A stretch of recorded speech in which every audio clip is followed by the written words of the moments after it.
5 seconds.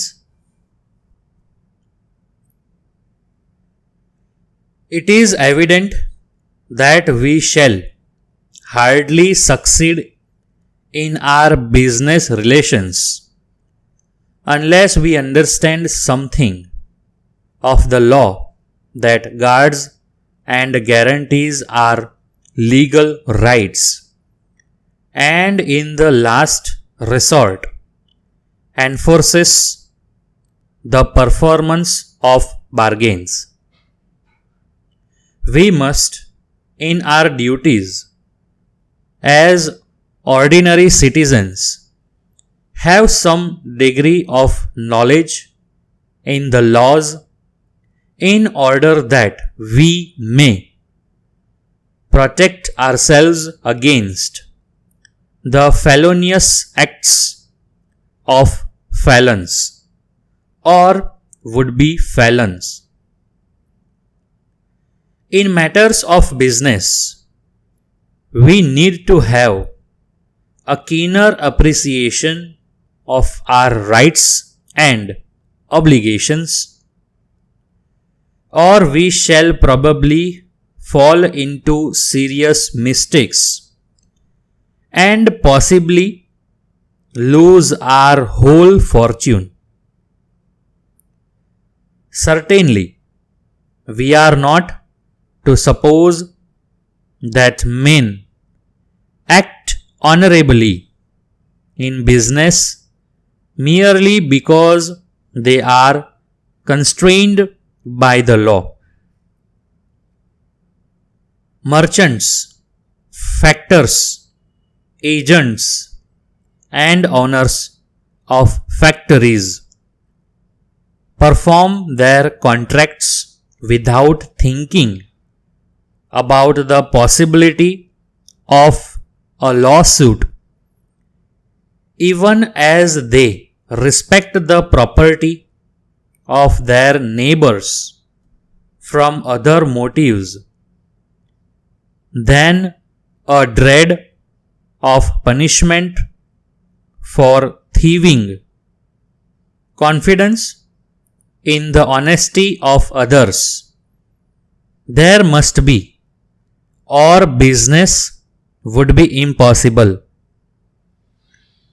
Contracts were performed long before there was a law of contracts, and numberless bargains are effected that the law would not drink of enforcing. Much of our mercantile law is, in fact, simply the custom of merchants made authoritative and applicable to all grades of business.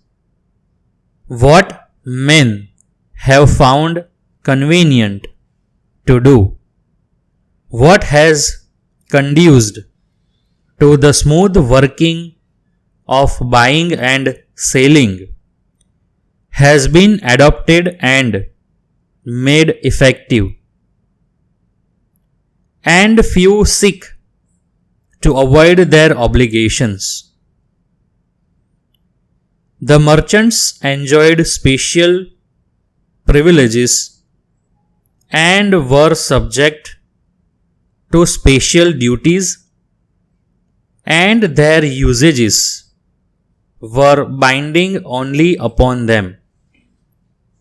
These usages were a body of customs by which trade was facilitated, and they were more firmly established as time passed.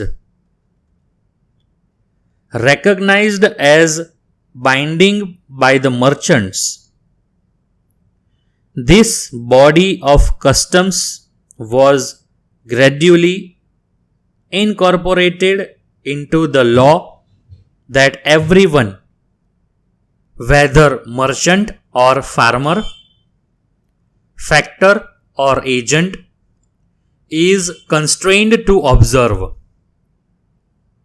Such law is, as was declared by a judge of a case in 1875, neither more nor less than the usages of merchants and traders.